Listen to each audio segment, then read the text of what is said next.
Hello friends, चलतु आम आज इटालियन पास्ता केमिति सहज उपाय बनाइबा।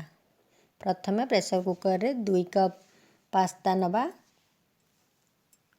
ता देरे 2 कप पानी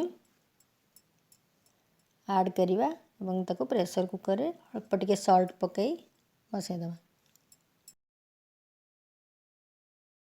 तापरे ताको 2टा सीटी मारिबा पर्यंत छाड़ी दबा। गोटे कढ़ाई रे तेल पकई ताको गरम करनबा। तापरे 4टी पियाज, 3टी टमाटर, किछि रसुण, 2टी कच्चा लंका पकाई कढ़ाई रे अल्प समय भाजी नबा। लंका आपणक हिसाब रे कम बेसी भी करि परिबे। तादरे किछि सॉल्ट पकाई गोलाई नबा।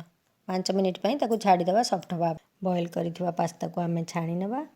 तापरे मसाला जो करिथिबा ताको आमे ठंडा करी ग्राइंडिंग करि दबा।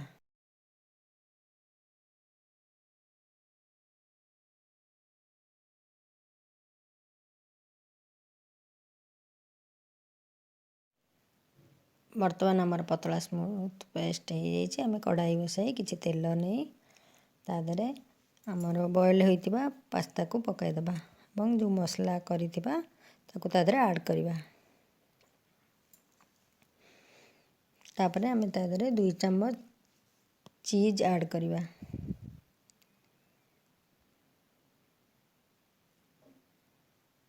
तापरे ताको भलसे गोळेई नबा। तापरे आमे ताको भलसे 2 मिनिट पर्यंत गोळेई नबा।